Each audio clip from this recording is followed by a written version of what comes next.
We just read about this system of animal sacrifice that our ancient ancestors practiced. Now, one definition of sacrifice, if you simply look it up in the dictionary, says the act of slaughtering an animal or surrendering a possession as an offering to God or to a divine or supernatural figure. The act of slaughtering an animal or surrendering a possession as an offering to God or a divine or supernatural figure. No doubt, this seems archaic to our modern ideas of holiness and our relationship with the divine, but think of it as part of our religious evolution, our growth. Before Judaism and before the notion of monotheism, people believed that there were many, many gods, gods for each and every force of nature, for the sun, for the river, for the moon, for rain. And in fact, each city-state or each kingdom also had their own particular god. And these gods, worshipped in the form of idols or statues, were essentially seen as petty and jealous and frankly dangerous, very, very dangerous beings. And so people brought sacrifices as offerings to appease the gods, really, to buy them off, really, to pay them off. Because if the gods were happy, well, then you could expect things like rain on your crops and lots of children and wealth. But if the gods were angry or not pleased with you, well, the gods could do all kinds of terrible things, is what people thought. And this was what people knew and how they thought they were supposed to approach the deities. And then at some point in history, a small nomadic tribe started to develop a radically different view and a set of new powerful ideas. It was nothing short of a spiritual revolution. These people began to envision that the world was created and watched over by one God alone. And this God didn't have a body, wasn't a statue, didn't even have any physical form, and didn't have any corporeal needs, didn't need to be fed, didn't need to be brought grain or animals. And this wasn't a jealous God. This wasn't a dangerous God. This was a God of pure love, a benevolent parent who created us all with a spark of universal divine image within each one of us. And this God created us because this God wanted to be in relationship with us and taught us how to be, taught us how to serve, not out of fear, but out of love and devotion and a desire for closeness and a mutual respect, and that we would be in a covenant. A covenant is a true partnership with God on the very ongoing creation of the world, perfecting it, making it better for all its inhabitants. Now, this birth of an idea, this spiritual revolution, is embodied in a particular figure, a particular family. First, our father Abraham and our mother Sarah. And whether they are actual people or the metaphor for a time when this small group of people started really thinking in a more profound way about our place in the universe, regardless of how you look at it, the idea that they brought to the world has a very fancy name. It's called ethical monotheism. And we were and always continue, even to this day, to develop new senses of God and new senses of our purpose in the world. And so we continue to evolve in how we seek and how we connect. Today is a perfect example of how we are seeking to evolve and how we connect to each other and how we connect to God. But old habits die hard, right? My grandfather did it this way, right? How many times have we heard this? We've always done it this way, Rabbi. We've never done it that way, Rabbi. And it's always difficult to change spiritual practice. So Rambam, Maimonides, calls our ancient sacrificial cult, he refers to it as an educational compromise. An educational compromise.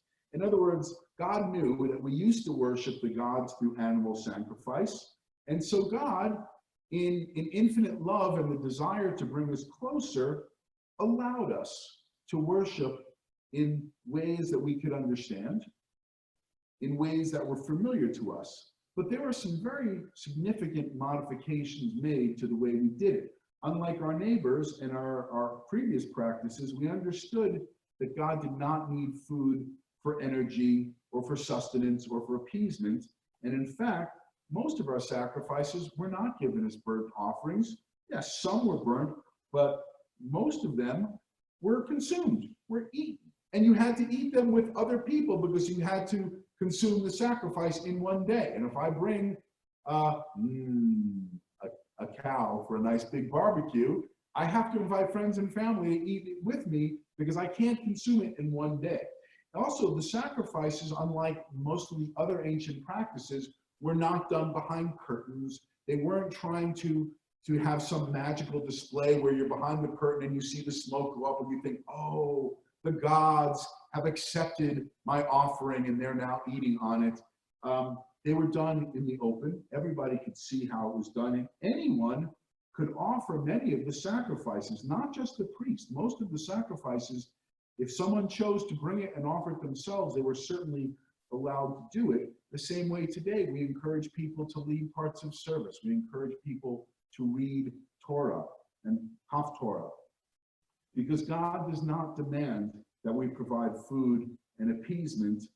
God wants us to approach with love, with loyalty, with nearness, and with service.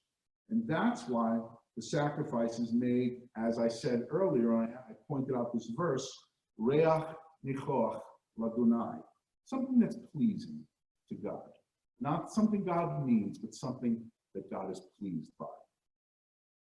Now, and then later, during temple times, we were already still evolving to something much closer to what we have today in our worship and our understanding of what the sacrifice truly is. Just a few of our later prophets. Hosea teaches, I don't want your sacrifices, I want your love. I don't want your offerings, I want you to know me. The psalmist teaches, no, I don't need your sacrifices of flesh and blood. What I want from you is your true thanks, and I want your promises fulfilled. And Isaiah urges us, learn to do good, seek justice, correct oppression, bring justice to the fatherless, and plead the widow's cause.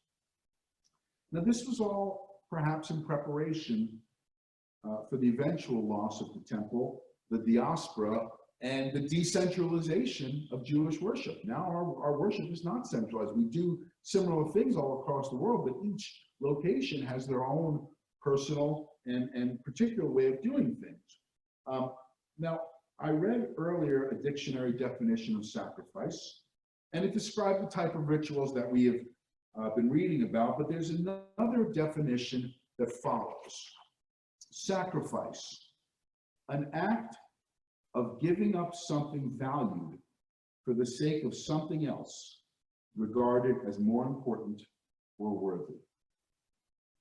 The act of giving up something valued for the sake of something else regarded as more important and more worthy. That's how we serve God.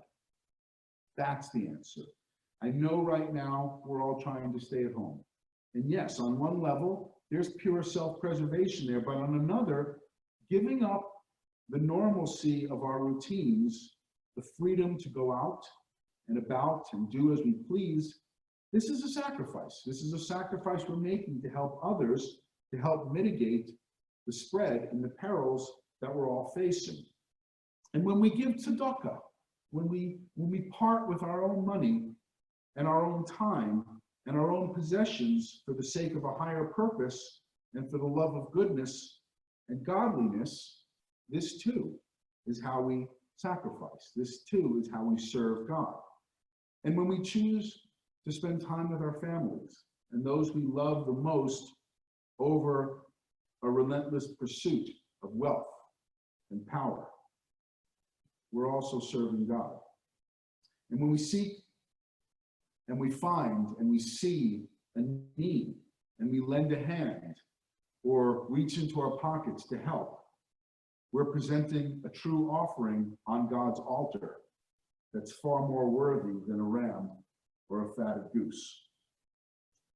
In the days immediately following the destruction of the Second Temple, a minor tractate of the Talmud that's known as Avot de Rabbi Natan records the following. Pa'am echad haya Rabban Yochanan ben Zakkai yotze miYerushalayim v'haya Rabbi Yehoshua holech acharav. Rabban Yochanan ben Zakkai was once walking with his student, Rabbi Yehoshua, near Jerusalem after the destruction. Imagine the scene. They're walking, they see the beautiful holy city of Jerusalem in ruins, probably smoke still smoldering from the fires, the temple destroyed, the stones thrown down. And Rabbi Yehoshua looked at the temple ruins and said, "Alas for us, the place that atoned for the sins of the people of Israel through the ritual sacrifice lies in ruin." And then Rabbi Yochanan ben Zakkai spoke to him in these words of comfort. "Be not grieved, my son. There is another way. It is through gemilut chasadim, through deeds of loving kindness." That's our sacrifice. Shabbat shalom.